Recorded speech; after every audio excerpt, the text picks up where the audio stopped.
छींक आई तो हमें लगा एलर्जी है, जुकाम हुआ, नाक बही तो हमें लगा एलर्जी है। खुजली हुई तब भी लगा एलर्जी है। आंख लाल हुई तो क्या ये भी एलर्जी है? आखिर ये एलर्जी होती क्या है और क्या ये एलर्जी किसी को भी ऐसे ही हो जाती है?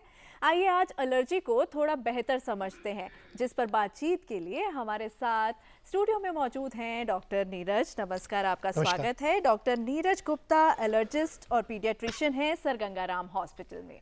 And joining us from the Garden City, Bengaluru is Dr. Soumya Nagarajan. नमस्कार, नमस्कार। Allergist and paediatrician. Doctor Soumya, आप इस शुरू करते हैं। सबसे पहले बताइए एलर्जी क्या है और भारत में कौन कौन सी कॉमन एलर्जीज देखी जाती हैं? ऑलमोस्ट बहुत शुक्रिया मुझे इस शो पर मौका देने के लिए। आई थिंक एलर्जीज एक ऐसी समस्या है कि हम लोग बहुत कॉमनली मिस्टेकन करते हैं। ये सारे प्रोटीन सब्सटेंसेस या बायोलॉजिकल सब्सटेंसेस रहते हैं जो हम सारे लोग पॉपुलेशन इस पर एक्सपोज होते हैं। तो पर ये इम्यून सिस्टम की एक एग्जैजरेटेड रिस्पॉन्स रहती है कि जिससे उसको लगता है कि हमें हमारी बदन को it is over reacting to once immune system. तो ज़्यादातर हम रेस्पिरेटरी एलर्जेंस ज़्यादा देखते हैं। पोलन एलर्जीज हो सकते हैं, डस्ट माइट एलर्जीज, फंगस, पेट डैंडर, कॉकरोचेस, कभी कभार फूड एलर्जीज या मेडिकेशन एलर्जीज भी हो सकते हैं। डॉक्टर सौम्या, आजकल हम देखते हैं कि एलर्जी ये जो वर्ड है बड़ा कॉमनली यूज़ कर लेता है। हर इंसान बड़ी आसानी से कह देता है ये हुआ तो एलर्जी है, वो हुआ तो एलर्जी है। तो एलर्जी अभी खास तौर से ज़्यादा बढ़ रहे हैं ये केसेस, या पहले से ही ये समस्या रहती थी? शायद एलर्जीज बढ़ रहे हैं पर उसकी जानकारी या अवेयरनेस थोड़ा कम था और आई थिंक इंक्रीजिंग अवेयरनेस की वजह से ज़्यादा केसेस पिकअप हो रहे हैं। इसके साथ और फैक्टर्स हैं जो एनवायरमेंटल पोल्यूशन हो सकते हैं, ज़्यादा देर हम लोग इंडोर्स रहते हैं, ओबिसिटी बढ़ रहा है। तो आई थिंक सारे फैक्टर्स कुल मिला के I think we are seeing an increasing trend in allergy. जी, डॉक्टर नीरज, अगर हम इसके डायग्नोसिस की बात करें तो लक्षण तो बड़े कॉमन लगते हैं हमें। तो कैसे एक डॉक्टर डायग्नोस करता है कि एलर्जी है और किस चीज़ से है? सो अमित, सबसे पहले हिस्ट्री बहुत इंपॉर्टेंट है। एक एलर्जी स्पेशलिस्ट के तौर के ऊपर हमें मरीज़ के साथ में थोड़ा समय बिताना होता है और उससे बहुत डिटेल में पूछना पड़ता है कि उसके लक्षण कब आए, किस चीज़ के संपर्क से आए, कितनी देर में आए, कितने अधिक लक्षण थे, क्या बार बार लक्षण आए या सिर्फ एक या दो बार आए, और किस मौसम के अंदर बदलाव में आए, दिन में अधिक आए, रात में अधिक आए, घर के अंदर अधिक हैं, घर के बाहर अधिक हैं, बच्चा स्कूल जा रहा है तो स्कूल के एनवायरनमेंट में अधिक हैं। तो ये सारी जो चीज़ें हैं ये हमें बताती हैं। फिर उसके बाद एनवायरनमेंट, कई बार हम लोग अगरबत्ती, धूप बत्ती का इस्तेमाल करते हैं, वो चीज़ें भी नुकसान करती हैं, वो भी हमें पूछनी पड़ती हैं। कैट, डॉग, डेंडर्स, इनका एक्सपोजर ये भी हमारे लिए इंपॉर्टेंट है। जब हम ये सारी चीज़ें पता करते हैं उसके बाद एक अंदाज़ा लगाते हैं कि इस चीज़ से या इन कुछ चीज़ों से संभावित है कि उसको ये लक्षण आते होंगे। ऐसी स्थिति के बाद में फिर कुछ जांचें करते हैं। ये जांचें कुछ खून से भी हो सकती हैं, कुछ चमड़ी पे भी हो सकती हैं, और उन जांचों के अंदर फिर अंदाज़ा लगता है कि इनमें से ये चीज़ों को ये बच्चा या ये बड़ा रिएक्ट कर रहा है। फिर दोबारा से हिस्ट्री से मैच करते हैं और उसके बाद उसका डायग्नोसिस बनाते हैं कि ये इनको इस चीज़ से एलर्जी की शिकायत है। जी, अगर एलर्जी से लेकर आपके भी कोई सवाल है, कोई दुविधा है, तो आप बेझिझक हमें कॉल कीजिए। हमारा फ़ोन नंबर नोट कीजिए, 011 is our code, number is 23097532। 011 Delhi का एसटीडी कोड है और नंबर है 23097532। डॉक्टर सौम्या, डायग्नोसिस में एक प्रिक टेस्ट भी आता है, लेकिन ये मिसनोमर है क्योंकि प्रिक तो करते नहीं हैं आप। ये जो स्क्रैच टेस्ट है, कैसे पता लगाते हैं एलर्जी का? तो जनरली स्किन प्रिक टेस्ट एक बहुत आसान तरीका रहता है जिससे हम एलर्जी क्या ट्रिगर्स है वो पता कर सकते हैं। और प्रिक टेस्ट शायद मिसनोमर रहेगा।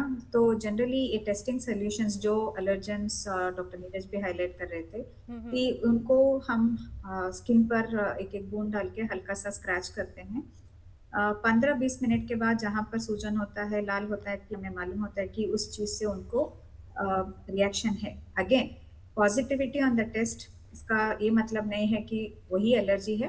वो जो टेस्ट रिजल्ट्स आते हैं हम उनको उनके हिस्ट्री से कोरिलेट करना पड़ता है।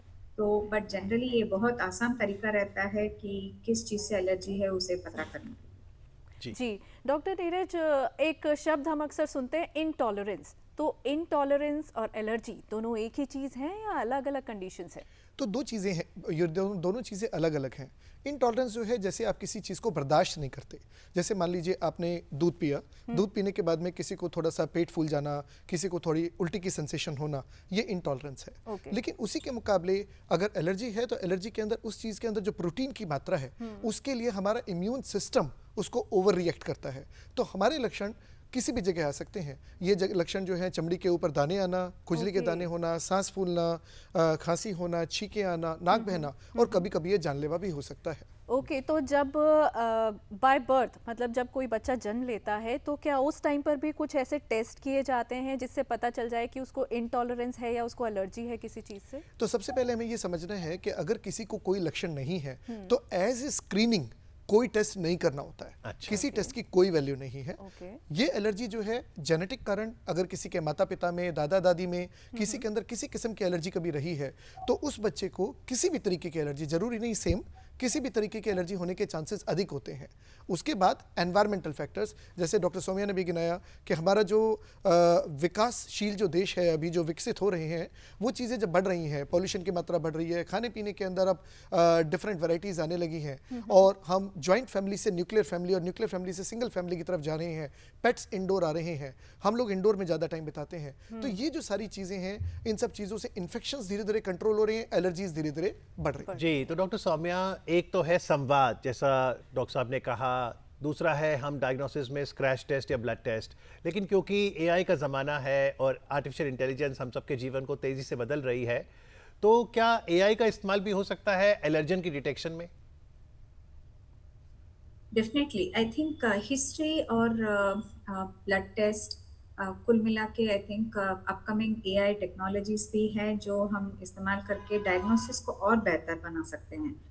पर I think as a clinician we fall back on the clinical history, और आई थिंक हिस्ट्री को कुछ रिप्लेस नहीं कर सकता है, पर we can definitely make better diagnosis and better patient management जी। With the use of AI. जी, डॉक्टर नीरज भोला जी हैं फोन लाइन पर अपने सवाल के साथ। Hello, good morning. जी मैम, मेरा यही सवाल था कि अगर थोड़ा बहुत भी धूल से एक्सपोजर होता है तो गले में थोड़ा खराश टाइप हो जाता है और रात को सोने में थोड़ा प्रॉब्लम हो जाता है। जी। वो प्रॉपर नहीं होता। आपकी उम्र कितनी है? 24। 24। Okay. डॉक्टर साहब? ये एक बहुत बड़ा प्रश्न है और बहुत अच्छा प्रश्न है, काफ़ी कॉमन समस्या है कि कहते हैं कि धूल से हमें दिक्कत होती है, डस्ट से दिक्कत होती है, पर हमें ये समझना है कि ये डस्ट क्या है। ये डस्ट हर जगह अलग अलग है, आपके घर, मेरे घर, ऑफिस, हर जगह की डस्ट अलग है। अच्छा। तो ये डस्ट के अंदर मिक्सचर है उन चीज़ों का जो संपर्क में आ रहे हैं। सबसे कॉमन चीज़ है डस्ट माइट। डस्ट माइट एक इंडोर एलर्जन है जो एक बहुत छोटा इंसेक्ट है, जो सबसे कॉमन कारण है एलर्जीज का। ये पाया जाता है हमारे बिस्तर में, चादर में, कंबल में, गद्दों में, तकिए में, सोफे पे, इन सब पे पाया जाता है। ये बहुत कॉमन कारण है। कॉकरोच का जो डस्ट है वो, फिर उसके बाद में पेट डेंडर्स, जो हम खाना पीना खाते हैं, जो फूड मटेरियल है, उसके जो अंश जो डस्ट के अंदर आते हैं, तो ये सब चीज़ों का मिक्सचर डस्ट है। अब उस डस्ट के अंदर से कौन सा ऐसा अंश है जो लक्षण कर रहा है, इस चीज़ का पता लगाया जाना जरूरी है।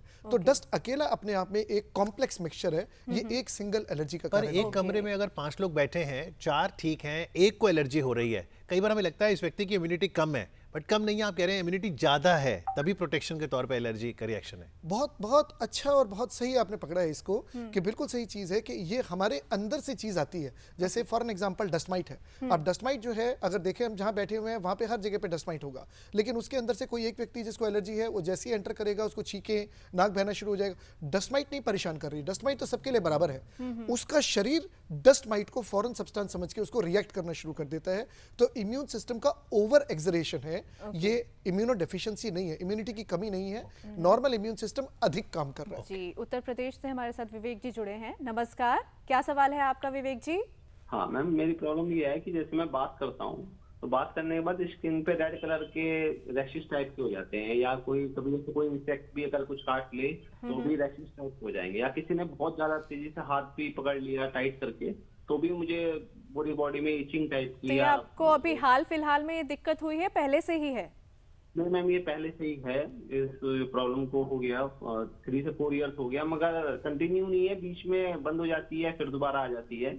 जी। कुछ टाइम सिट्रिजिन टैबलेट थी, उसका भी यूज किया, डॉक्टर ने सजेस्ट किया तो कम हो गया। अच्छा, कभी कभी क्या होता है, उठते ही छींके भी आती हैं बहुत ज्यादा, अब वो तो कम हो गया है जी। कि उठते ही लगातार छींके आती थी। जी। उठते ही जी। एकदम बाहर चले गए, बाहर के एटमोस्फेयर में, तो भी छींके आती थी। जी, ओके। तो शुक्रिया। जी, तो डॉक्टर साहब इसको बोलते हैं ट्रीटमेंट। चमड़ी की संवेदनशीलता। हम सबकी जो स्किन है वो एक लेवल के ऊपर सेंसिटिव होती है, कुछ की अधिक सेंसिटिव होती है, जैसे आपने उसको टच भी नहीं किया उसके बाद भी उसको रैशेज आ गए वहाँ पे, जिसको हम डर्मेटोग्राफिज्म के नाम से जानते हैं, यानी कि वो चीज़ें छप जाती हैं। आपने किसी को टाइट पकड़ लिया, हाथ का निशान ही छप गया। कोई चीज़ जो टाइट बेल्ट आपने लगाया तो टाइट बेल्ट का निशान आ गया। इसको डर्मेटोग्राफिज्म यानी चमड़ी की संवेदनशीलता अधिक है, और ऐसे लोगों को एलर्जी के लक्षण अधिक आने के चांसेस होते हैं। तो कोई अच्छा। दवाई जैसा नहीं उन्होंने- चाहिए, कुछ करना नहीं है डॉक्टर नहीं, बिल्कुल नहीं करना है। अगर उनको किसी चीज़ से एलर्जी नहीं है तो ऐसी स्थिति में कुछ नहीं करना है, लेकिन अगर उनको किसी चीज़ से एलर्जी है तो उस चीज़ का इलाज करना है। डर्मेटोग्राफिज्म ज़्यादातर प्रेशर के एरियाज में होता है, तो हम जनरली कहते हैं, जैसे मान लीजिए आपने बेल्ट बांधा है तो बेल्ट का जो एरिया है उसका जो स्ट्रिप है उसको चौड़ा कर दीजिए, तो ओके। सेम प्रेशर अधिक एरिया में डिस्ट्रीब्यूट होगा तो आपको इफेक्ट कम आएंगे। ओके डॉक्टर सौम्या, अभी जिस तरीके से मॉनसून का सीज़न है और बदलते हुए मौसम में बहुत लोगों को दिक्कतें होती हैं। अभी मॉनसून में जैसे अक्सर हम देखते हैं कुछ लोगों को नाक के आसपास या स्किन पे खुजली होना शुरू हो जाता है, तो और किस तरीके की समस्या होती है और क्या वो एलर्जी ही है? बहुत टाइम एलर्जीज या इन्फेक्शंस को मिस्टेकन हो जाता है, specially with the changing weather. Okay. तो जनरली एलर्जीज इन्फेक्शंस में फीवर, बदन दर्द ऐसे कुछ हो सकते हैं, बट एलर्जीज में नाक बंद रहना, थोड़ा इचिंग रहना, स्नीजिंग रहना हो सकता है। और मौसम की चेंजेस की वजह से टेम्परेचर एक्सट्रीम्स में, कभी कभार कोल्ड सीजन में या वेरी हॉट सीजन में सेंसिटिव स्किन में रैशेस या हाइव्स बोलते हैं, वो भी हो सकते हैं। तो ओके। जनरली हिस्ट्री की वजह से we can try to discriminate between allergies and तो इसका ट्रीटमेंट क्या रहता है? we ask you not to self medicate. That is one thing we want to emphasize, क्योंकि कभी कभार गोली खाने से नहीं तो ओवर द काउंटर नाक के स्प्रे मिलते हैं, स्पेशली डीकंजेस्टेंट्स, थोड़े टाइम तक better, I mean they will be better, उसके बाद फिर से सिम्टम्स आ जाते हैं।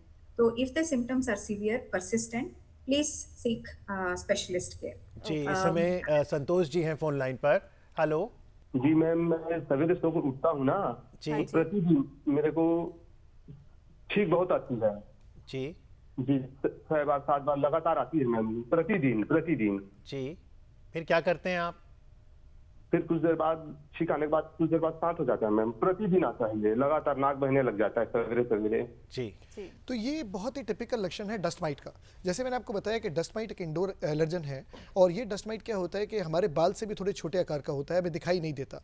अगर देखे जाएंगे जब सोने के लिए जाएंगे तो हमारे बिस्तर पे, कंबल पे, चादर पे लाखों की तादाद में होगा, पर हमें पता नहीं चलेगा। ये कुछ केमिकल प्रोड्यूस करता है। जब डस्ट माइट नहीं दिखता तो केमिकल भी नहीं दिखेगा, बहुत छोटा केमिकल है। जब हम रात को ब्रीथ कर रहे हैं, सांस ले रहे हैं, तो ये डस्ट माइट का केमिकल अंदर जाता है, नाक में जाता है, नाक में सूजन करता है, सांस की नली में सूजन करता है। तो अक्सर जिनको सांस की नली में सूजन है उनको खांसी, दम फूलना, दमे की बीमारी रात में लेट नाइट 12 बजे 1 बजे अधिक होती है, उनको परेशानी होती है। एक चीज तो डॉक्टर साहब हम सब करें कि हाइजीन का ध्यान रखें, घर को साफ सुथरा रखें। हाँ, और दूसरी चीज हमें यह भी समझना है कि सिर्फ एप्रोप्रिएट हाइजीन नहीं, टारगेटेड हाइजीन जरूरी है। बहुत बार बहुत अधिक सफाई, जैसे फिनाइल डाल के सफाई, ओह, ये अच्छा। ये चीजें भी एलर्जी को करती हैं। जैसे टिपिकल एग्जांपल है कोविड के बाद में सभी लोगों ने हैंड रब और बाकी चीजें इस्तेमाल करना शुरू किया, एलर्जीज बढ़नी शुरू हो गई। तो हमको टारगेटेड हाइजीन रखना जरूरी है। कुछ ऐसे बैक्टीरिया हैं जो हमारी सेहत के लिए जरूरी हैं, वो रहने चाहिए। कुछ ऐसे बैक्टीरिया जो हार्मफुल है वो नहीं रहने चाहिए। अगर बहुत हाइजीन पे जाएंगे तो गुड बैक्टीरिया भी खत्म हो जाएंगे। जी, डॉक्टर सौम्या, अमित जी हैं राजस्थान से, उनका सवाल आप उसका जवाब दीजिएगा। हेलो। हाँ सर, नमस्कार। नमस्ते। हाँ सर, जब भी मौसम चेंज होता है तो छींकें आना शुरू हो जाती है, गले में थोड़ी स्वेलिंग, मतलब एलर्जी टाइप की हो जाती है। जी। तो जेब में हमेशा मॉन्टेक एलर्स वगैरह रखना पड़ता है, तो क्या प्रिकॉशन? जी, doctor Saumya. I think doctor Neeraj बात कर सकते हैं, मुझे उतना सुना ही नहीं दिया। जी सॉरी। जी जी जी, जैसे कि हमने बताया कि इसके अंदर उन्होंने बताया कि मौसम बदलाव के साथ में चीज़ें आती हैं। इसका मतलब कोई ना कोई ऐसा परागकण है, कोई ना कोई ऐसा पॉलन है जो कि मौसम के साथ में आ रहा है और वो इनको तकलीफ कर रहा है। तो इसके अंदर हमें सबसे पहले फार्माकोथेरेपी मतलब कुछ दवा जो डॉक्टर देंगे, जो दवाइयाँ जो हैं जो उनको मदद करेंगी उनके लक्षणों को काबू करने के लिए। और फिर बार बार वो चीज़ें न आए तो कौन से ऐसे कारण हैं उनको डिटेक्ट करेंगे स्किन प्रिक टेस्ट से, ब्लड टेस्ट से, और अगर हमें वो पता चल जाए तो उसके लिए टारगेटेड दवा दे दे सकते हैं जिसको इम्यूनोथेरेपी बोलते हैं। Okay. इसके अंदर हम उसके इम्यून सिस्टम को ये सिखा सकते हैं कि ये जो चीज जिससे आप लड़ाई कर रहे हैं इससे लड़ने की जरूरत नहीं है, ये हार्मलेस है, इससे मत लड़िए। एक बार इम्यूनोथेरेपी से वो इम्यून सिस्टम सीख जाता है, जिसके दूसरे शब्दों में समझ सकते हैं एलर्जी वैक्सीन, एक तरीके से एलर्जी के लिए वैक्सीन दे देते हैं। Okay. एक बार जब वो दे देते हैं तो उस मरीज की जो क्वालिटी ऑफ लाइफ है, जो जीवन की गुणवत्ता है, वो बहुत बेहतर हो जाती है, लक्षण कम तो हो जाते हैं। डॉक्टर सौम्या, इम्यूनोथेरेपी कैसे देते हैं? जैसा डॉक्टर नीरज कह रहे हैं एलर्जी की ये वैक्सीन है, तो क्या कोई ये दवा है उसे लेना होता है और क्या डोसेज रहती है? जनरली एलर्जन इम्यूनोथेरेपी एक ऐसी ट्रीटमेंट रहते हैं जिसमें एलर्जन को कंट्रोल डोजेस में हम देते हैं एंड जिससे इम्यून सिस्टम मॉडिफाई हो जाता है।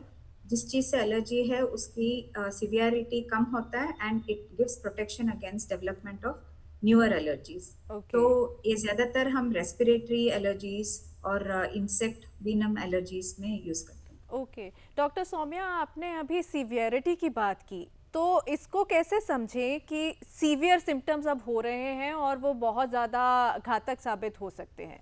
रेस्पिरेटरी एलर्जीज में जनरली थोड़ा नाक बंद रहना, छींके आना, अगर थोड़ी दिनों के लिए रहता है एंड मेडिसिन लेने के बाद कम हो जाता है, बट थोड़े दिनों के बाद वो सिवियरिटी रहता है, जो स्कूल एब्सेंटिज्म या वर्क प्लेस में अफेक्ट होते हैं, क्वालिटी ऑफ लाइफ में अफेक्ट होते हैं, वीजिंग या खांसी बार बार होना, काम करने के लिए दिक्कत होना एंड रेस्क्यू मेडिकेशंस की लेने की ज़रूरत ज़्यादा पड़ता है। आई थिंक वो सीवियर कैटेगरी में रहता है एंड Okay. उसको हम इग्नोर नहीं कर सकते। तो जी। इम्यूनोथेरेपी से डेफिनेटली ये वेरी वेल कंट्रोल हो सकते हैं and quality of life definitely improve जी, बहुत कॉल आ रहे हैं, चलते चलते एक और कॉलर लेते हैं। संजीव जी छत्तीसगढ़ से, हेलो। मोनोसेफ इंजेक्शन से एलर्जी है, वो हाई बीपी में दिया जाता है। ओके हाँ, तो हाई बीपी में ये जो देते हैं तो डॉक्टर्स उसी को ज्यादातर देते हैं, मोनोसेफ को ही। तो उसकी दिक्कत है कि ये जी। एलर्जी से कैसे बचाव हो सकता है, या ये कोई बीमारी है, या जी। ये जी शुक्रिया। हमारे लिए हमेशा एक दिक्कत रहती है। जी। तो जैसे जब भी संजीव डॉक्टर जी के ने पास बताया, जाते हैं वो मोनोसेफ लगा देते हैं और फिर वो एलर्जिक हो जाता है। जैसे तो संजीव जिसके जी ने लिए फिर बताया और 2-4 कि ऐसा इंजेक्शन लगता है लेना- जैसे ये दवा की एलर्जी है। अब दवा की एलर्जी जो है वो कई कारणों से हो सकती है। इस दवा के अंदर जो एंटीबायोटिक है, जो मूल रूप से दवा है, उसकी वजह से भी हो सकती है, लेकिन कभी कभी उस दवा को स्टेबलाइज करने के लिए कुछ स्टेबलाइजर या प्रिजर्वेटिव्स का इस्तेमाल किया जाता है, अच्छा। उसकी वजह से भी हो सकती है। ओके। तो जो जानकार डॉक्टर हैं उसके लिए कुछ टेस्ट करते हैं, पता करते हैं कि वाकई में किस चीज से है। अगर ये मूल रूप से दवा से है तो उस दवा के ऑल्टरनेटिव देते हैं। अगर ये दवा से नहीं है, प्रिजर्वेटिव से है, तो वही दवा दूसरे प्रिजर्वेटिव के साथ जब मिल सकती है तो वो जी। आपको पता जी, चलते एक चलते डॉक्टर एक question। सवाल मैं आपसे पूछना चाहूँगी। अक्सर हम लोग देखते हैं कि एंटी एलर्जिक जो टैबलेट्स होती हैं, किसी को सर्दी खांसी कुछ हुआ वो एंटी एलर्जिक टैबलेट्स ले लेते हैं बिना डॉक्टर से पूछे, जी। तो इसके आप कितने फेवर में हैं?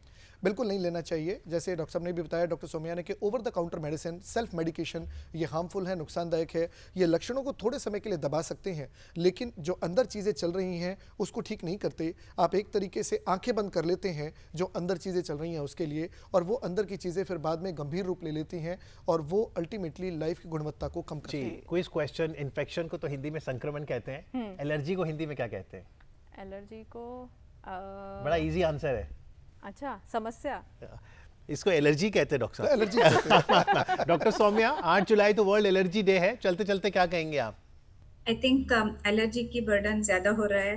We have to identify it properly and properly treat it so that the quality of life can be better for most of the allergy patients. जी, और आज कार्यक्रम में Not आके self-medicated. एलर्जी पर जागरूकता फैलाने के लिए डॉक्टर सौम्या आपका, डॉक्टर नीरज आपका बहुत बहुत धन्यवाद। Thank you thank you so thank you. Much.